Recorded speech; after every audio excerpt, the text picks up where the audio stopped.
नमस्कार दोस्तों। बिहार जमीन दाखिल खारिज को लेकर जो है सरकार की तरफ से एक बड़ी अपडेट यहाँ पे निकल के आई हुई है। सरकार की तरफ से जो है एक नया नोटिस यहाँ पे जारी किया गया है और दाखिल खारिज में कुछ आप लोगों का जो सूचना है वो यहाँ पे जारी किया गया है। अब यहाँ पे दोस्तों अगर आप कोई भी जमीन खरीदना चाहते हैं या फिर खरीद चुके हैं तो आपको जो है इन चीजों का ध्यान रखना होगा, तभी आपका जमीन का जो दाखिल खारिज है वहां पे हो पाएगा। अगर आप जो है इनमें से कोई भी गलती करते हैं तो ऐसे में आपके जमीन का दाखिल खारिज नहीं होगा और ऐसे में अगर आप रजिस्ट्री करवाते हैं कोई भी नया जमीन तो आप लोग वहाँ पे जो परेशानी है वहाँ पे बढ़ जाएगा। सबसे पहले यहाँ पे देखिए क्या क्या सूचना यहाँ पे निकल के आया हुआ है, किस तरीके से नोटिस यहाँ पे जारी किया गया है वो मैं आप लोग वहाँ पे दिखा देता हूँ। तो यहाँ पे देखिए मेरे पास जो है एक ऑफिशियल नोटिस पड़ा हुआ है जो कि बिहार सरकार राजस्व एवं भूमि सुधार विभाग की तरफ से यहाँ पे जारी किया गया है। यहाँ पे जानकारी दिया गया है कि दाखिल खारिज आवेदन से पूर्व ध्यान देने योग्य बातें, यानी दोस्तों यहाँ पे क्या है कि दाखिल खारिज आवेदन करने से पहले आपको क्या क्या ध्यान में रखना होगा उसके बारे में सूचना यहाँ पे जारी किया गया है। यहाँ पे देखिए आप लोग का जानकारी दिया हुआ है कि अगर दाखिल खारिज आवेदन क्रय विक्रय पत्र के आधार पर किया जा रहा हो तो यानी कि अगर आप ऐसा दाखिल खारिज आवेदन कर रहे हैं जिसमें कि खरीद बिक्री हुआ है तो उसके लिए क्या क्या सूचना यहाँ पे दिया हुआ है वो आप यहाँ पे देखिए। तो यहाँ पे जानकारी दिया हुआ है कि जमीन का क्रय उसी व्यक्ति से करें जिसके नाम जमाबंदी चल रही है। यानी दोस्तों यहाँ पे क्या है कि आपको जो है जमीन का रजिस्ट्री उसी से करवाना है जिसके नाम पे जमाबंदी है। अभी बहुत सारे लोगों का देखते होंगे कि जो जमीन है वो उनके दादा के नाम पे परदादा के नाम पे होता है और अभी जो यहाँ पे उनके पोते या फिर बेटे जो है जमीन बेचना चाहते हैं। तो ऐसा अगर जमीन है तो वैसा जमीन आप खरीदने का कोशिश नहीं कीजिए। अगर आप लोग जो है वैसा जमीन खरीदते हैं तो कुछ बातों का आप लोग वहाँ पे ध्यान रखना होगा, उसके बारे में भी सूचना यहाँ पे दिया हुआ है। लेकिन आप कोशिश कीजिए कि जब भी कोई जमीन खरीद रहे हैं तो जिनके नाम से जमाबंदी है उसी से आप जमीन खरीदिए, वही यहाँ पे आकर रजिस्ट्री करेंगे।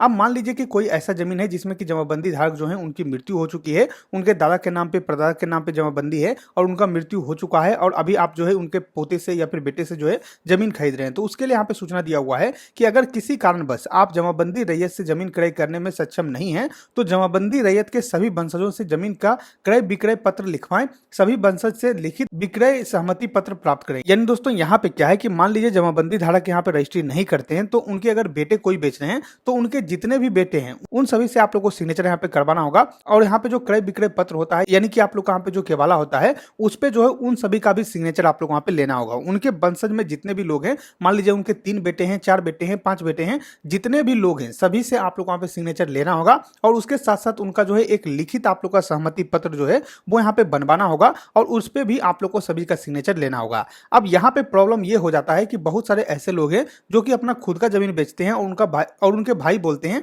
कि हम सिग्नेचर नहीं करेंगे क्योंकि हमारा जमीन नहीं बिक रहा है, उसके हिस्से का जमीन बिक रहा है तो हम सिग्नेचर नहीं करेंगे। तो ऐसे में भी आपका परेशानी हो जाएगा। ऐसा जमीन आप बिल्कुल भी नहीं खरीदिएगा क्योंकि अगर कोई भी यहाँ पे क्लेम कर देते हैं तो आप लोग यहाँ पे परेशानी में फंस जाइएगा और आपका जमीन का जो दाखिल खारिज है वो यहाँ पे नहीं हो पाएगा। तो इस बात का ध्यान रखिएगा कि अगर जमाबंदी उनके नाम पे नहीं है तो कम से कम जितने भी हिस्सेदार हैं उनसे आप लोग वहां पे सिग्नेचर करवा लेना है।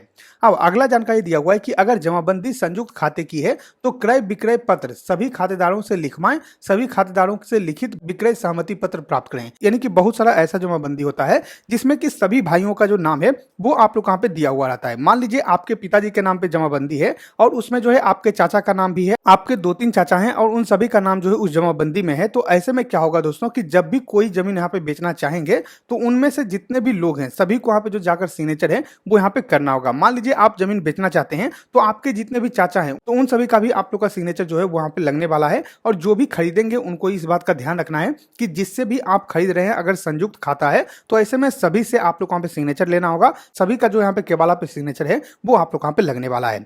उसके बाद अगला जानकारी दिया हुआ है कि अगर आप जमीन का क्रय जमाबंदी रैयत से नहीं करते हैं तो ऐसे में आपको दाखिल खारिज आवेदन करते समय अन्य हिस्सेदार संबंधित विवरण दर्ज करना आवश्यक होगा तथा विक्रय सहमति पत्र अपलोड करना आवश्यक होगा। यानी दोस्तों यहाँ पे क्या है कि अगर आप जमीन का जो क्रय है वो जमाबंदी रैयत से नहीं करते हैं, किसी और से करते हैं, मान लीजिए उनके बेटे से करते हैं, पोते से करते हैं, तो ऐसे में दाखिल खारिज का आवेदन करते समय जितने भी हिस्सेदार होंगे सभी का नाम आप लोग वहां पे दर्ज करना होगा। उसके बाद उनका जो सहमति पत्र मैंने आप लोग को बताया ऊपर में कि आप लोगों को सभी का जो है सहमति पत्र यहाँ पे लेना होगा, तो वो सहमति पत्र भी आप लोग वहां पे अपलोड करना होगा। और ये नया प्रक्रिया जो है वो आप लोग वहां पे लागू कर दिया गया है। अभी अगर आप ऑनलाइन करने जाते हैं तो सहमति पत्र आप लोग का अपलोड करने के लिए बोला जाएगा। तो ये आप लोग का हो गया खरीद बिक्री वाला। अगर खरीद बिक्री वाला जमीन है तो इस तरीके से दाखिल खारिज होने वाला है। अब यहाँ पे बहुत सारा ऐसा जमीन है जो कि आपके दादा के नाम पे है, परदादा के नाम पे है और अब आप जो है सभी हिस्सेदार चाहते हैं कि हमारा जो जमीन है वो अलग अलग हो जाए, तो ऐसे में आप लोग जो है किस तरीके से दाखिल खारिज करवा कर अपने नाम पर जमीन करवा सकते हैं उसके बारे में सूचना यहाँ पे दिया हुआ है। यहाँ पे देखिए जानकारी दिया हुआ है कि अगर दाखिल खारिज आवेदन बंटवारे के आधार पर किया जा रहा है, तो यानी कि मान लीजिए आप बंटवारा नामा बनवाए हुए हैं और उसके आधार पे दाखिल खारिज के लिए आवेदन कर रहे हैं, तो यहाँ पे जानकारी दिया हुआ है कि आवेदन के साथ वंशावली अपलोड करना आवश्यक होगा। यानी कि आवेदन के साथ जो है आप लोगों को वंशावली यहाँ पे लगाना होगा।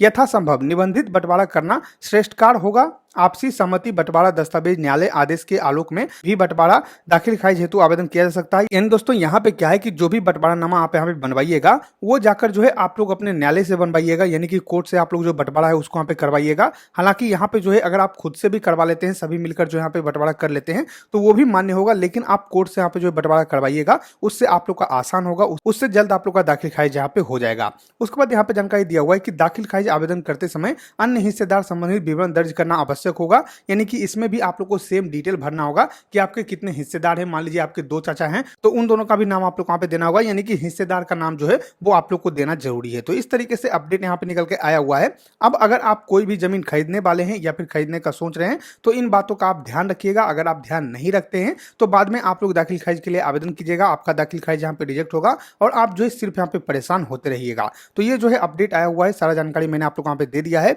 आशा करते हैं कि आपको वीडियो पसंद होगा। अगर वीडियो पसंद आए तो लाइक इस वीडियो को, सब्सक्राइब कीजिए हमारे चैनल को, साथ ही साथ इस वीडियो को, ताकि और भी लोग को जानकारी मिल सके। हम मिलते हैं आपको अगली वीडियो में, तब तक के लिए धन्यवाद।